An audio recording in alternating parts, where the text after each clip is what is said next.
چې موږ تاسو ته پته ده چې تیرو 25 ورځو راځي زموږ په بره مومندو کې بجلی نشته. آیا ولې نشته؟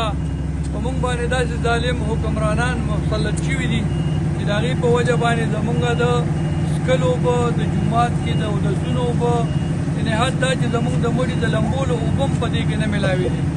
ورونو څنګه چې تاسو ته پته ده مخکې هم داسې یو بحران راغلی و. شکر الحمدلله دا زه نه پکې احسان کوم، نه دې کې د احسان خبره ده، نه دې کې د سیاست خبره ده.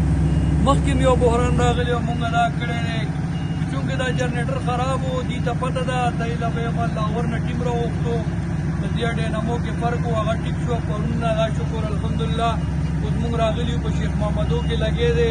دې نه بعد به انشاءالله جي شاپ خیلو ته به ځي، پانچ کټې ته به ځي، ګړي مني خیلو ته به ځي، ماشو خیلو ته به ځي، شیخان، مشترجي، سلیمان خیل، یعنې حتی که په خلیلو کې هم ضرورت و خلیلو ته به هم ځي، کویدامان ته به هم ځي. نو دا داسې خبره هم نه ده. ډېر خلک داسې وایي چې یاره دا الیکشن راغو، د الیکشن هلې ځلې دي. نو د ټولو نه مخکې خو زه هغوی ته دا وایم چې تاسو دا تپوس وکړئ چې زموږ حلقه، دا زما حلقه اوس نه ده، زما حلقه بیله شوې ده، دا خلیلو سره ده. او که چېرته بلې پارټۍ والا دومره تکړه وي او دا په موږ باندې دا تهمتونه لګوي، نو زه خو دا وایم چې یو 20 دې راوړي او دې لګوي، موږ به ورکړو، ډیزل به پکې زه والا د جیب اچوم. خو برای مهرباني دا تنقیدونه او دا فضول خبرې دا نی پکار، ځکه چې دا زه د الله د رضا دپاره کوم. ما خو تاسو ته وویل چې دا حلقه اوس زموږ خلیلو ته تللې ده، خو نه، دا زما قوم دی، دې نه موږ الیکشنې کړي دي، دې سره موږ وعدې کړي دي انشاءالله تر مرګه پورې چې زموږ په خلیلو نه والا کویدامانه پورې چې څه تکلیف وي، موږ د مشران یو، موږ نه به الله تپوس کوي. نو چې هغه د سر قرباني دې ولې نه وي، انشاءالله موږ به د سر قرباني هم ورکوو. د دې نه بعد انشاءالله د بجلۍ خبره ده، په هغې کې موږ لګې یو. هارون هغه ورځ هم کمیشنر سره میټینګ شوی و. نو که داسې حل وي نو کېدی شي موږ به یو لایحه عمل تیارو که خیري، که الله ته منظوره وه. زه دا یقین دهاني در کوم که خیري چې زما دا قوم ما پسې روځي، انشاءالله که الله ته منظوره وه زه به کفن په سر تړم، خو دا بجلي به انشاءالله موږ به دې حکومت نه ټینګ شو.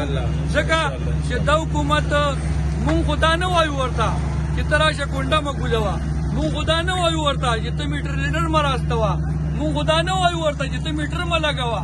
خو دوی په دفترو کې ناست دي، په کورونو کې ناست دي او د ګریډونو نه یې موږ باندې بجلي کټ کړې ده. انشاءالله د دې جواب به هم وله زه ورکوم. انشاءالله هم دا بجلی والا به دې ګریډ ته راځي که الله ته منظوره وي.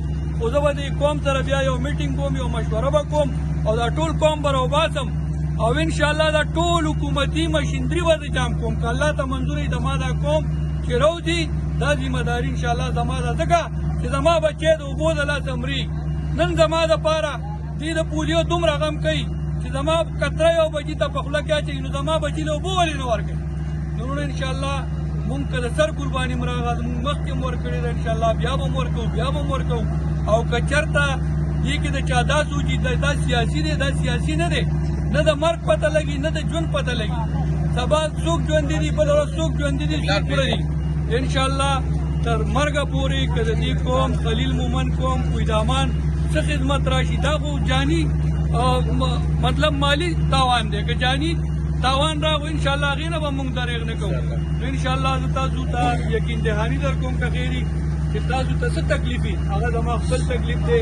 نور دی زه په سیاست کوم، ځکه سیاست خپل وخت دی، سیاست به په خپل ځای کوم.